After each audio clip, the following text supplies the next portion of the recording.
I'm David Knowles, and this is Ukraine, the latest. Today, we bring you the latest news from across Ukraine, report on UK Foreign Secretary David Cameron's visit to the US, and we discuss some updates from Russia, which faces devastating floods and a fuel crisis amid closer cooperation with China. Bravery takes you through the most unimaginable hardships to finally reward you with victory. If we give President Zelensky the tools, the Ukrainians will finish the job. Slava Ukraini! Nobody's going to break us. We're strong. We're Ukrainians. Every weekday afternoon, we sit down with leading journalists from the Telegraph's London newsroom and our teams reporting on the ground to bring you the latest news and analysis on the war in Ukraine. It's Tuesday, the 9th of April. 2 years and 45 days since the full-scale invasion began. And today, I'm joined by our Associate Editor Dominic Nicholls, US Editor Tony Diver, Assistant Comment Editor Francis Sternley, and Foreign Correspondent James Kilner. I started by asking Dom for the latest updates from Ukraine. Hi David, hi everybody. So, Kaliningrad, the little exclave, as opposed to an enclave, the exclave between Lithuania and Poland. The Russian missile ship Serpukhov, been docked there for some time. It's on the Baltic Sea. Set on fire yesterday. This is coming out of Ukraine's military intelligence, speaking to the Kyiv Independent. So Kaliningrad is that bit of Russia sandwiched between Poland to the south, Lithuania to the north and east. It's got the 50-kilometre-ish Suwałki Gap, the Suwałki Gap named after the nearby town in Poland that separates Kaliningrad from Belarus. It's thought to be a sort of flashpoint if there was ever a conflict with NATO that would need to be taken basically by Russian forces coming out of Belarus to hang on to Kaliningrad. It is very exposed. It is an exclave as an outside the country rather than an enclave, a separate country within another country. Anyway, so Ukraine's military intelligence agency said the fire had disabled the ship and that its means of communication and automation were completely destroyed. Now, they released a video, you'll find it on social media, said to show, well, it shows a fire on a ship, or some sort of mechanical facility. They say it's the ship. Why would it not be in the context of what they were putting out? A source from the military intelligence spoke to Kyiv Independent and said that their operatives were behind the fire. First such attack on Russian naval assets in the Baltic Sea. I mean, so many questions about this. How do you do that? How did it happen? How were their operatives responsible? If it's inside the ship, that implies it wasn't hit from outside. If it was outside, is that an aerial drone? Is it a maritime drone? It's a long way to get around to the Baltic Sea. So many, many questions, but it's not been denied by Russia. The Serpukhov, a Bayan 4 missile corvette, about 70-odd metres long, has a variety of different weapon systems. Not been denied by Russia. So something very, very odd has happened there in Kaliningrad. It may well be a continuation of the campaign by Ukraine to take the fight outside of their borders. You may remember Dmytro Pletenchuk, spokesperson for Ukraine's Navy, said back in March, at the end of March, said the Russian Navy had withdrawn nearly all of its major ships from ports in occupied Crimea as a result of the attacks in the Black Sea. So seemingly, Ukraine's continuing this naval campaign elsewhere where they can find the ships. Now then, next one. Over the last 24 hours, Russia has attacked 13 of Ukraine's oblasts, the regions that make up the country, causing civilian deaths and injuries across the country. This comes from regional authorities this morning. A Russian missile strike against an industrial facility in Zaporizhia killed 4, injured 8. That comes from Governor Ivan Fedorov. And then in total, 13 cities and villages were attacked in Zaporizhia Oblast in total. Separately, a Russian missile attack in Poltava Oblast in the centre of the country, that's just to the west of Kharkiv, that hit a 2-storey apartment building. That was related by Interior Minister Ihor Klimenko. 1 person killed, 12 injured, including 2 children, he reported. And then Russian drones also hit the Dnipro Petrovsk Oblast, right in the city. That area is centred on the city of Dnipro, just south of Poltava. No casualties reported there. And attacks also reported in the following oblasts: Donetsk, Kharkiv, Sumy, Lviv and Kherson. Now, the Ukrainian Air Force said this morning that their air defences had shot down all 20 Shahed-type drones that Russia launched overnight, so probably the 131 and 136 variants. They said at least 4 S-300 missiles had been fired from the occupied parts of Donetsk Oblast. They didn't comment on whether they were shot down, which probably means they were not. A periodic update, just to try and keep in touch with some of the numbers. Ukraine's general staff said this morning that Russia has lost almost 450,000 people since the start of the full-scale invasion. So casualties, don't forget, is a mix of killed, wounded, missing and captured. They also say, Ukraine's general staff say, that Russia has lost over 7,000 tanks since February 22, 13,000 other armoured combat vehicles, almost 350 jets, 26 surface naval vessels and 1 submarine. Although that was on the surface in the dry dock when it was hit by a Storm Shadow missile. Now, they do put out these numbers occasionally, and we at the Telegraph have no way of verifying it. However, repeatedly over the last 2 years, whenever such figures come up or are raised with Western officials, and on a background brief, journalists offer a dose of scepticism and ask, look, how much can we trust these figures? And over time, it has settled down, and it seems to be that within-ish, plus or minus 10-15%-ish, the figures seem to be pretty accurate. That is the broad view of the Western officials.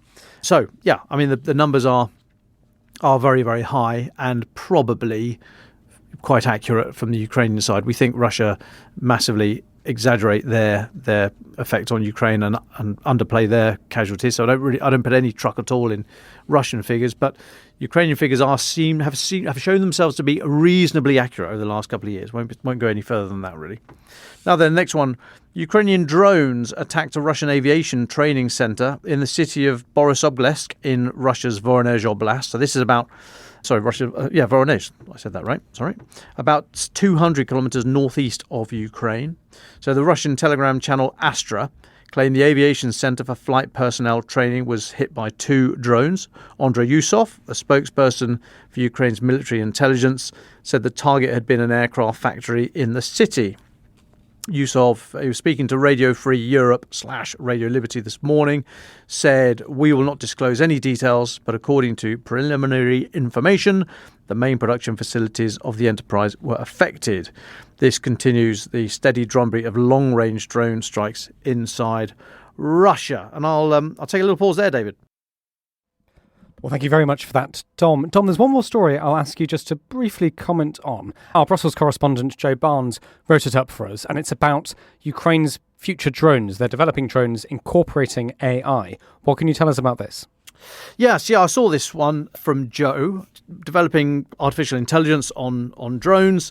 He says this is part of the recent £200 million investment by Western countries into the drone production. So UK and Latvia are leading the drone coalition for Ukraine, just as Czech Republic are leading on artillery, and is it Germany doing tanks? Anyway, of the 8 capability coalitions, Britain and Latvia leading on drones. A recent injection of 200 million into, I think, about 1.2 billion euro pot at the moment. But this 200 million seems to be going on automatic target recognition. So this is basically, we're getting to, if you think about a cruise missile gets to its target by having an internal map of the ground, basically. So it knows what to look for on its way to a target. It then compares that with what it can actually see as it's flying along, and it makes sure it's on track and it goes where it wants to go.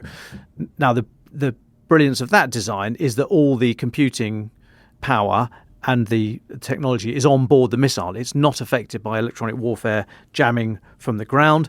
At the moment, the drone technology that we see in Ukraine from both sides is still, it's got to be line of sight to the controller for the smaller drones, and that radio signal can be jammed and it can be disrupted when the drone in its last few seconds, if you like, it dips behind trees or a hill or something or other. So that's why we see so many images of drones flying toward a tank, and then at the last couple of seconds it all goes grainy, the picture breaks up. That's the loss of the signal. So to get around that, and that might be the loss of the signal, as I say, because it goes behind trees or buildings and what have you, or it might be electronic warfare jamming the signal electronic warfare either on the vehicle itself or from troops nearby. So to get around that, you need something a bit like the cruise missile technology, whereby all the brains are on the aircraft itself and it can think for itself in effect. So if it has an automatic target recognition pack, it knows what a tank looks like. It knows what an armoured personnel carrier or a building, which is a big square thing and to a computer could look like a tank. It knows what a human looks like. So you can tell the drone, or you can tell the automatic target recognition software what to go for. And that means you can then launch drones into a specified area. And then if they lose the signal, they can say, right, well, I've been programmed to go and look for a T-80 tank, so I shall go and find one of those, or I'll fly into the ground and I won't kill civilians. That's the ideal. Now, that takes quite a lot of computing power. Takes quite a lot of technical gizmos. Stop me if I'm getting too fancy at the back. A lot of technical gizmos on the drone itself. But as computing power is always increasing, and the advances in machine learning and AI now means that drones are on the cusp of being able to have this stuff on board. Now, Katerina Chenarenko, who's Ukraine's deputy defense minister, she's talking about it. She was saying that this system would make Ukrainian drones less susceptible to Russian EW jammers, electronic warfare jammers, and allow pilots to either operate further from the front line or have pre-designated kill boxes they can just launch these drones into to go hunt for themselves. So she said, the great challenge is the last mile of engagement, taking into account that more and more individual electronic warfare systems are available. She said our drones should be more effective and should be guided towards the target without any operators. It should be based on visual navigation. We call it last mile targeting, homing in according to the image, which is what I've talked about there. I talked about this area on, was it last week's Defence in Depth video. If you go have a look at Telegraph, YouTube, have a look at Defence in Depth, and we talk a little bit about automatic target recognition on drones. It's an area of emerging technology. It's the kind of next step, really, in drone technology. It's fraught with ethical concerns. I mean, what do you do with a drone that can't then see its target if you don't want it to come back to base? How do you make sure it doesn't kill civilians? And obviously, if you don't care about that, then you just say, fly anywhere you like, Mr. Drone. So it is an area that is where the technology is ahead of the ethical norms, if you like. So it's a controversial area, emerging technology, but it is seemingly the next step, that this technology is now small enough to be able on these micro drones rather than the big thing like Reaper, Pred, all that kind of stuff, and obviously cruise missiles. So an interesting development. Good article there from Joe. So go and have a look at that. It sort of explains it in more detail. To have a look at Defence in Depth as well. But I think we're going to be talking more and more about automatic target recognition, both on drones and on other bits of technology in the future, David. Well, thank you very much, Dom Nicholls. Let's go to our US editor, Tony Diver. Tony, it's been quite a few days for diplomacy and politics in the US. Lord Cameron, the British Foreign Secretary, is in the US to meet Donald Trump. What can you tell us about this meeting? Why did he go? Well, morning, David. Yes, this story emerged last night, actually. We knew that Lord Cameron was coming to the US to talk to officials in the Biden administration and Republicans on the Hill here in Washington. What we didn't know is he was planning to make a pit stop on the way and speak to Donald Trump at Mar-a-Lago last night. So that emerged late last night. Lord Cameron flew straight to Florida from the UK, we understand, and he met Donald Trump there. We have a small amount of detail on what was discussed in that meeting, and we can only imagine that it was a slightly uncomfortable meeting, given that since he was Prime Minister, Lord Cameron's been less than flattering about Donald Trump, should we say. He's described him as a xenophobe. He said that he can't believe that he was elected in 2016, that he regrets that, and he's been very critical of Trump's Muslim ban that he put in place when he was president. So there's a bit of bad blood between the two men, it might be said. According to people in the Foreign Office who I spoke to last night, they had a very amiable meeting. I was told that they had a productive chat, which highlighted the breadth and strength of the US-UK relations. And they had a discussion across a range of topics, which included Ukraine, NATO, and the Middle East. And that Lord Cameron was keen to stress to Donald Trump that the UK was putting a lot of money into defence spending, which slightly plays into a bit of a row over the NATO defence spending target, which we can get into in a minute if you want to. But yes, there was this meeting last night in Mar-a-Lago, and David Cameron has now flown up to Washington, where he will be giving a joint press conference with his counterpart, Antony Blinken, at the State Department later today, where they'll presumably be talking a lot about what's going on in Ukraine and stressing the sort of joint commitment between the UK and the US on providing arms and funding, which we talk about all the time. We know lots about that. We know about Joe Biden's spending package and all of the troubles that's faced in Congress. There might be a little bit more tension in the meetings between David Cameron and some of those Republicans who have been blocking that package, which are also going to happen today, we think. And this isn't the first time that the British government has tried to sway some of those Republicans on the Hill who are sceptical of increasing the Ukraine budget or indeed funding it at all, since that was held up at the back end of last year. We have seen David Cameron get involved in this kind of row before. And in fact, he wrote a comment piece in The Hill, which is a kind of US political site, in February, in which he said that he was dropping all the diplomatic niceties and he was urging Congress to pass this package. The reason why that may not be such a friendly chat this afternoon is it hasn't gone down especially well with some of those Republicans, that the British government is trying to involve itself in what they see as domestic US politics. And in fact, some of them have been not hugely complimentary about David Cameron. After the last piece that he wrote, Marjorie Taylor Greene suggested that he was trying to compare Republicans in the US to Nazis and told him that he could kiss her ass.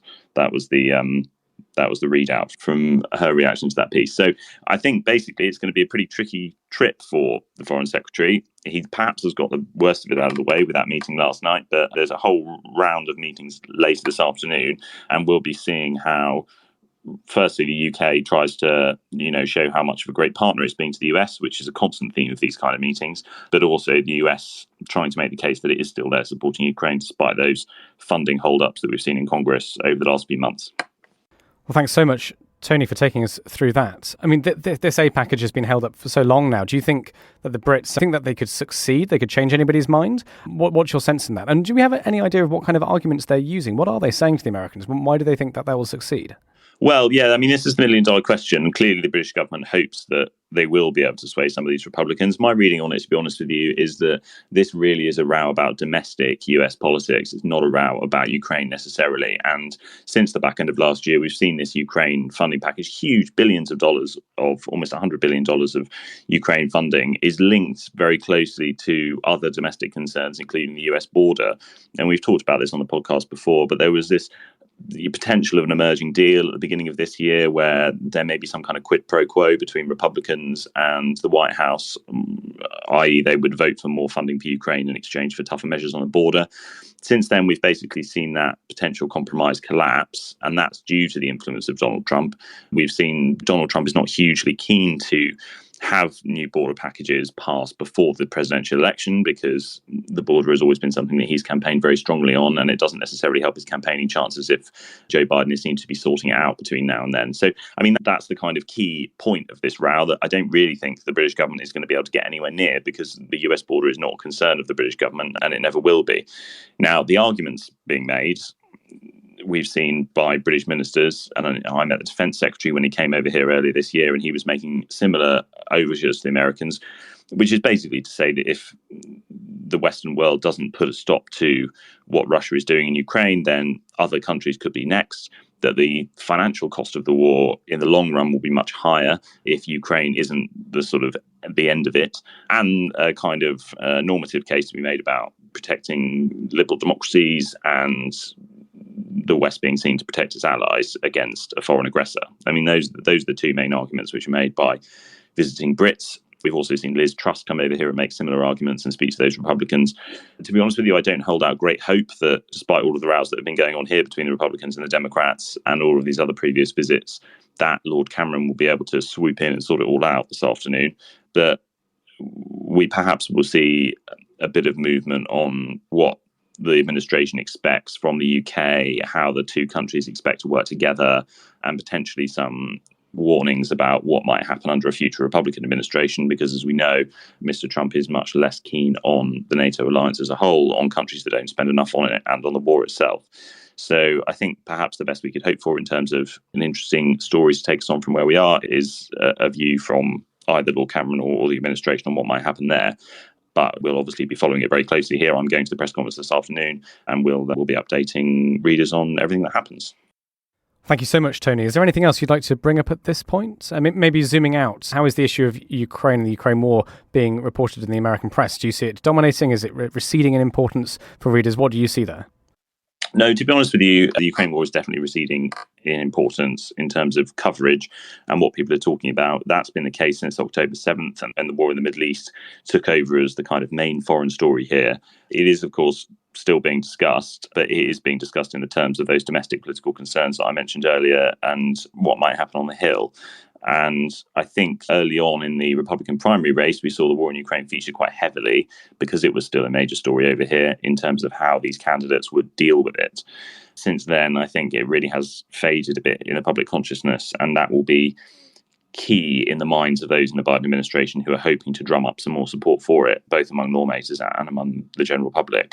So, yeah, I think we see less and less about this over here and far less than we do in the UK. And I think that probably reflects the concerns and priorities of American people. James Kilner, can we come to you? There have been a number of Russian stories that you've been covering over the weekend and into the new week. They're quite important and they're affecting quite a lot within the country. Where would you like to start? Hi, David. Yeah, very important news, I think, today coming out of Beijing, where Sergei Lavrov, the Russian foreign minister, has been meeting. Over the weekend, we reported he was going to go to Beijing and meet Chinese officials to discuss hot topics. It turns out today, and the Kremlin confirmed only 30 minutes ago, he's actually been meeting with the Chinese leader Xi Jinping, and they released a video of them then having a big conversation over in a boardroom setup. And the Kremlin press release alongside this video says that the Russian side, Lavrov, and Xi, the Chinese leader, discussed bolstering Russian-Chinese security initiatives in the Asia-Pacific region against and specifically to counter narrow US military political alliances that are anti-Russian and anti-Chinese. I think this is a very, very important story. It essentially highlights the hardening of this Beijing-Moscow axis that we've seen grow throughout the 2-year war in Ukraine. It's incredibly rare for Xi to meet foreign ministers. So this highlights the importance that he sets on relations with the Kremlin, with Russia. Russian media has been reporting that the last time Lavrov actually met Xi was 6 years ago. So that really highlights the context of this meeting.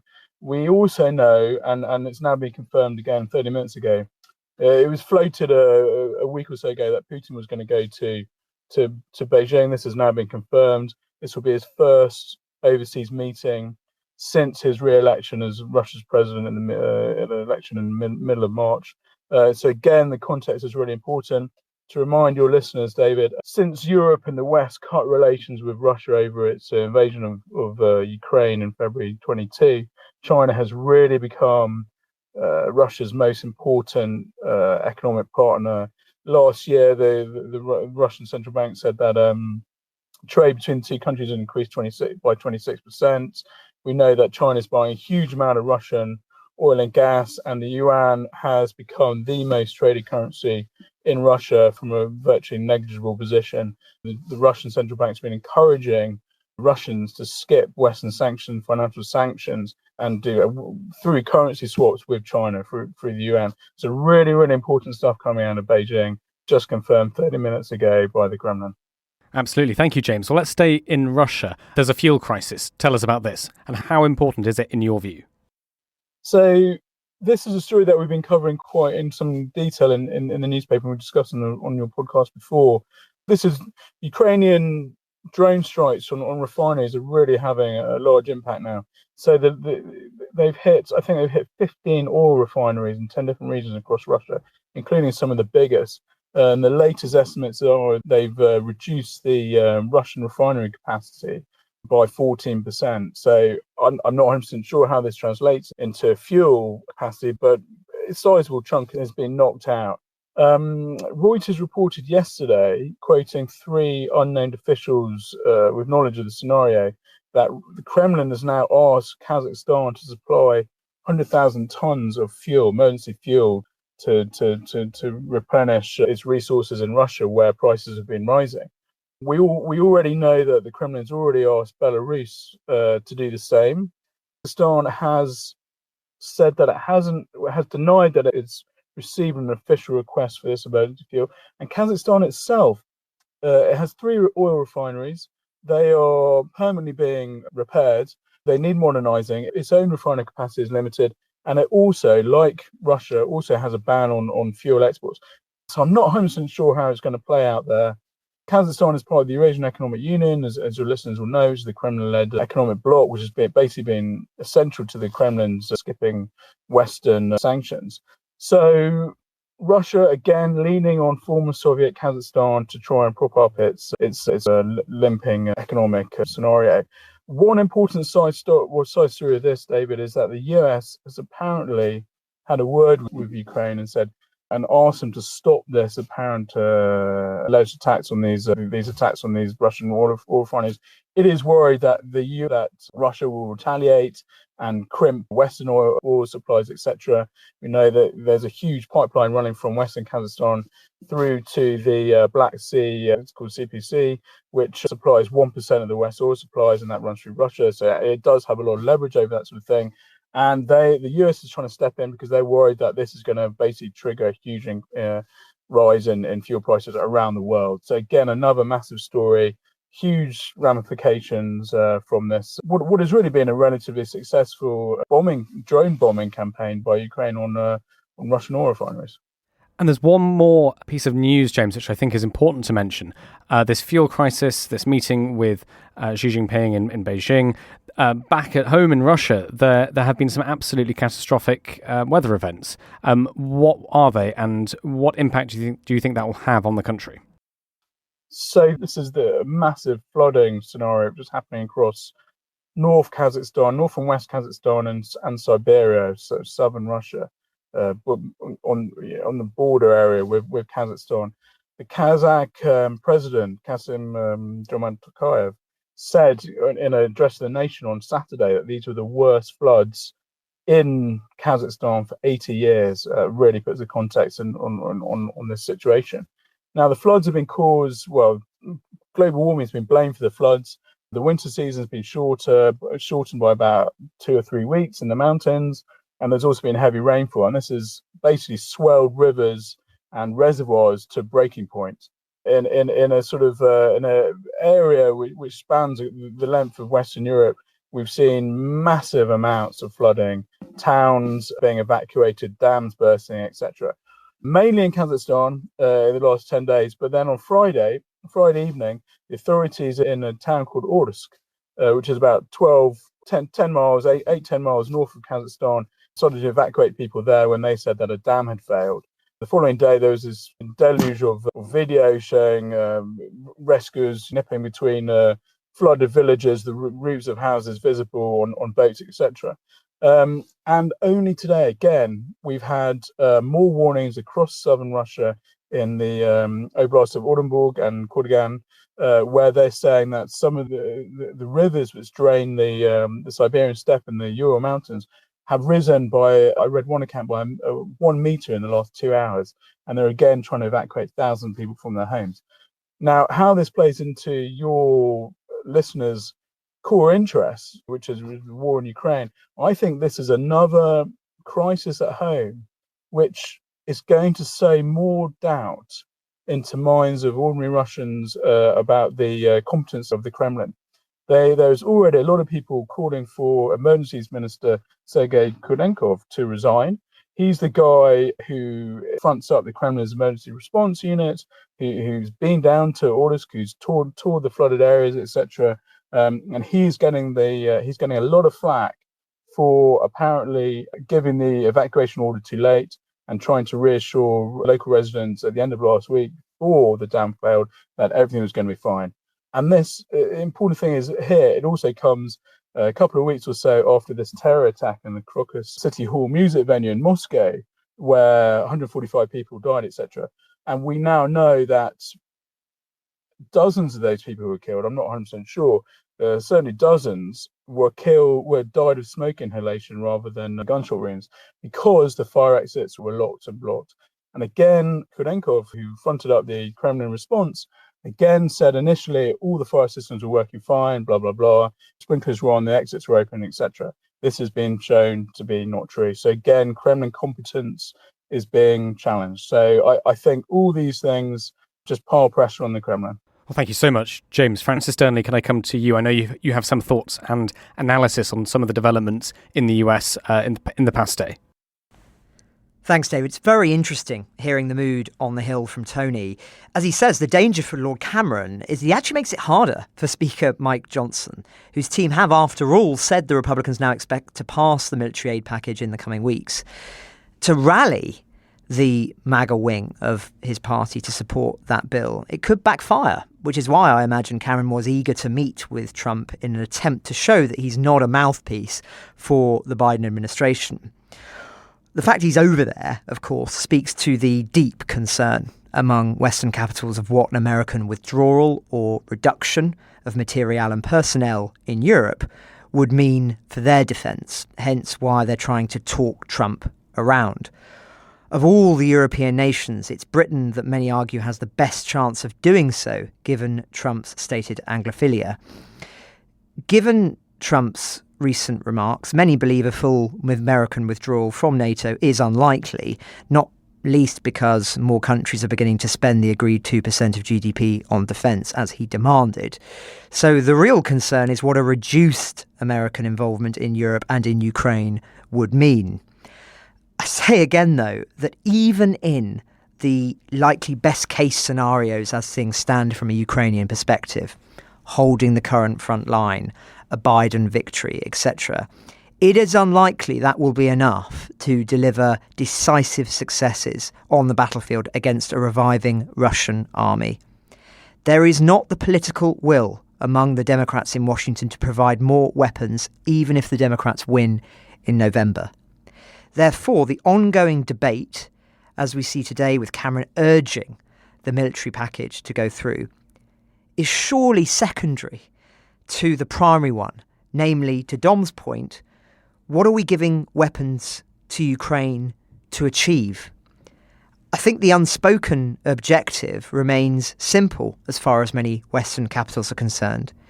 For Kyiv to hold on to the territory it's retained following the full-scale invasion, enforcing a stalemate until some sort of negotiated settlement can be found. Yet that is predicated on an assumption that the current weapons allowance from Washington and Europe is enough to ensure that. That's a big assumption long term, as the Russians plan bigger offensives and continue to harbour maximalist objectives in the country. It also assumes that Article 5 is watertight, and therefore, however much Russia may have expanded its armed forces and however armed the Baltic states are, it would never actually do anything else beyond Ukraine. That Russia has effectively received a bloody nose and has been humbled. If that is the unspoken objective of Western countries, then I would argue that even if it were successfully achieved, it misunderstands at least two crucial points. The degree to which Russia is capable of major destabilisation, even with the existence of Article 5 in the Balkans and in other grey zones in the European sphere, which, of course, Dom alluded to a moment ago, and the degree to which Russia has been radicalised by this war, making it more bellicose and therefore more dangerous. It also recklessly underestimates the degree to which a Russian victory in Ukraine would humiliate the West following its stated objectives of supporting Ukraine for as long as it takes.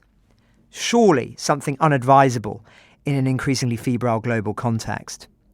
It would also, bear repeating, enable the wide-scale persecution of millions of Ukrainian citizens, including children, as illegal under international law. Because be under no illusions, that is exactly what would happen. That is the only way that that country could be subdued.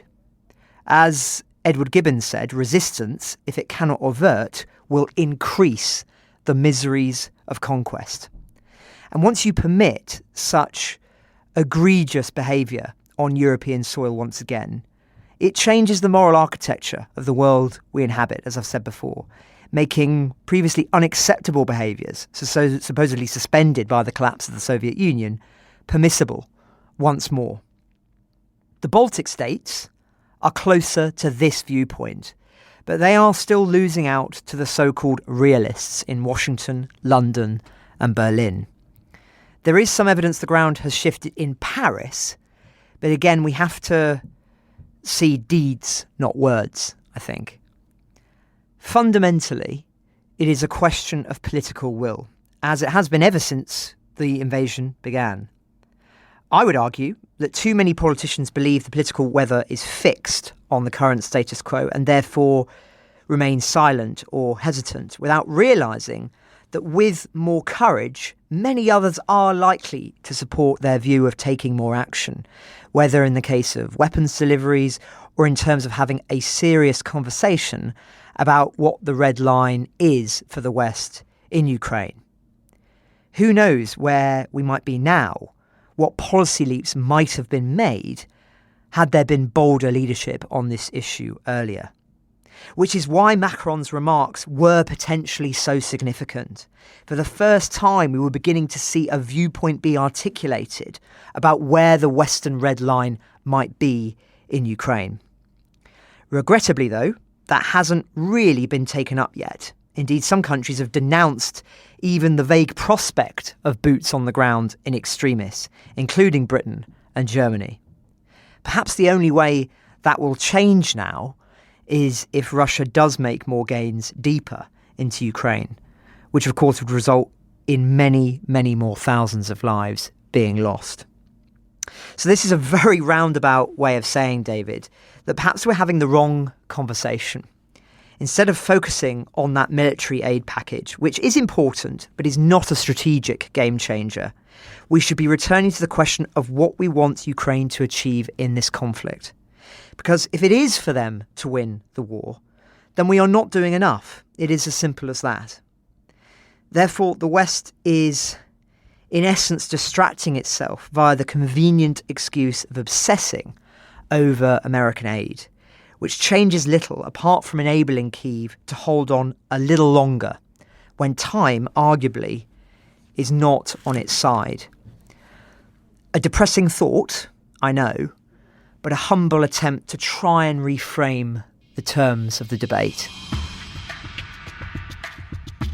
Coming up, we hear the final thoughts from Dom, Francis and James.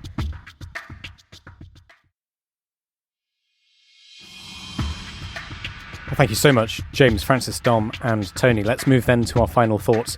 We've lost Tony Diver. He's had to run to cover a story. So Francis or Dom, would you like to go first? Yeah, thanks, David. So, hanging the old drum again. Sorry, I'll go on a little bit about me waiting for the grown-ups in the room. And I said yesterday, I was impressed with Lord Cameron's, the joint words between Lord Cameron and Stéphane Séjourné's opposite number in France yesterday, marking the 120th anniversary of the Entente Cordiale between Britain and France.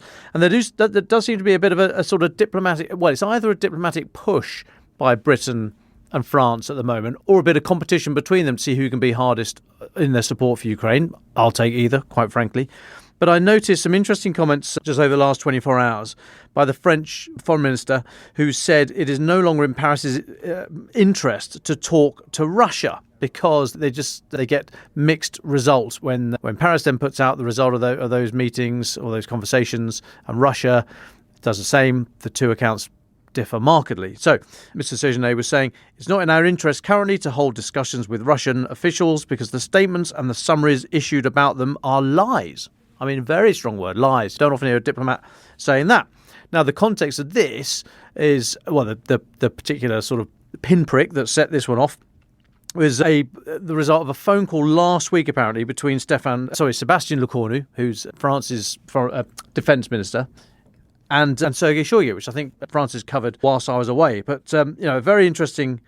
They were talking about the Caucasus City Hall attack, and France said that they'd offered help, and then Russia sort of turned it around and say, well, better hope that your secret services weren't involved. I mean, absolutely extraordinary. But today, in response to that, if Séjourné is coming out and saying that there are lies and they're not going to talk to Russia anymore, I mean, very, very strong diplomatic language.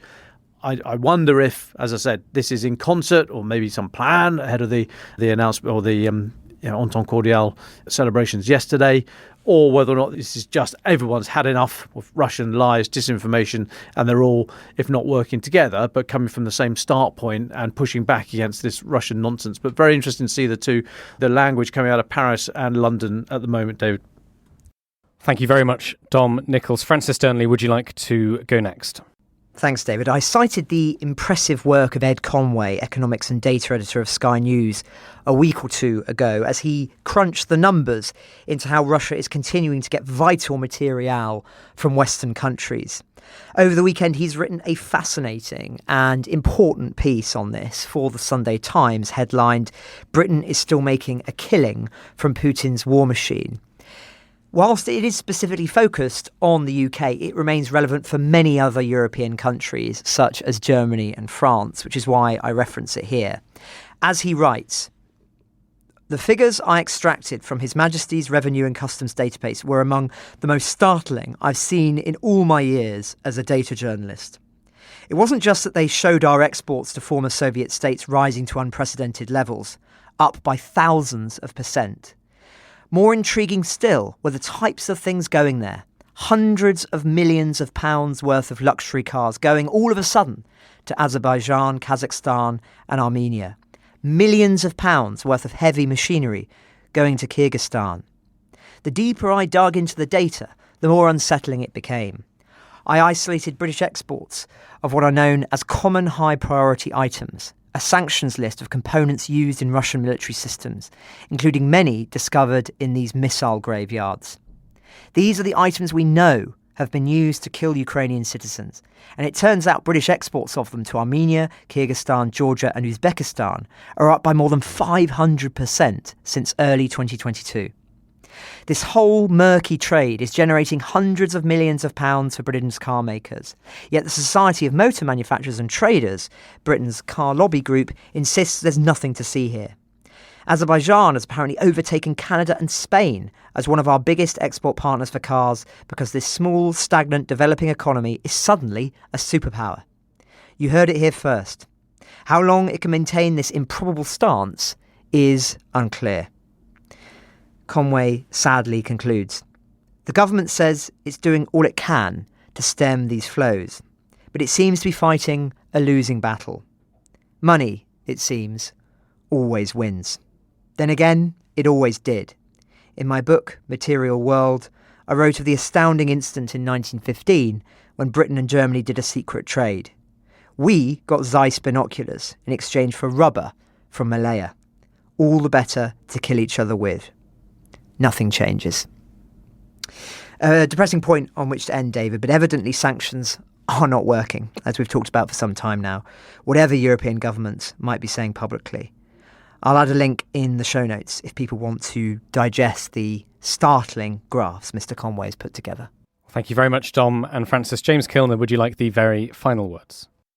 Just to remind readers that there is some other important context with this Russia-China axis that I was talking about earlier. Bloomberg News at the weekend reported that US officials had told them that they'd seen an uptick, a sort of sizable uptick, language is vague, but an uptick in Chinese military-linked exports is probably the best way of putting it, to Russia. This is kit which helps Russia build tanks, kit which helps them build artillery shells and rockets, as well as rifle sights and satellite images. The context here is that Russia and China had pledged a no-limits partnership last year, but China had seemed relatively reluctant to send serious amounts of kit to support Russia's war machine.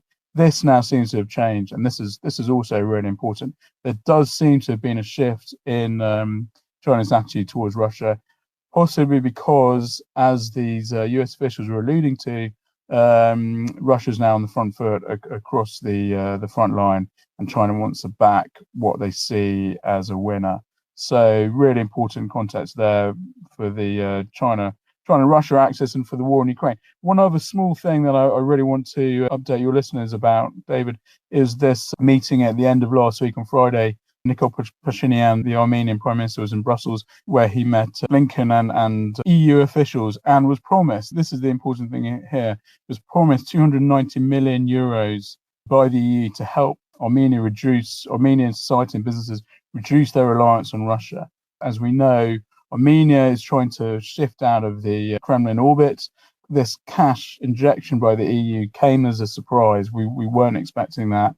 and it irritated the Kremlin predictable, which promised Armenia negative consequences if it went ahead and moved towards joining the EU or move towards military alliances with Europe, etc. So really important sort of side story there, all linked to the war in Ukraine and the sort of growing tension in the South Caucasus, which we've seen escalate because of this war in Ukraine. Ukraine the Latest is an original podcast from The Telegraph. To stay on top of all of our Ukraine news, analysis and dispatches from the ground, subscribe to The Telegraph. You can get your first 3 months for just £1 at www.telegraph.co.uk/Ukraine the Latest. Or sign up to Dispatches, our world affairs newsletter which brings stories from our award-winning foreign correspondents straight to your inbox. We also have a Ukraine live blog on our website, where you can follow updates as they come in throughout the day, including insights from regular contributors to this podcast. You can listen to this conversation live at 1 p.m. London time each weekday on Twitter Spaces. Follow The Telegraph on Twitter so you don't miss it. To our listeners on YouTube, please note that due to issues beyond our control, there is sometimes a delay between broadcast and upload. So if you want to hear Ukraine the Latest as soon as it is released, do refer to the podcast apps. If you appreciated this podcast, please consider following Ukraine the Latest on your preferred podcast app. And, if you have a moment, leave a review, as it helps others find the show. You can also get in touch directly to ask questions or give comments by emailing ukrainepod@telegraph.co.uk. We do read every message. And you can contact us directly on Twitter. You can find our Twitter handles in the description for this episode. As ever, we are especially interested to hear where you are listening from around the world. Ukraine the Latest was produced by Giles Gear, and the executive producers are David Knowles and Louisa Wells.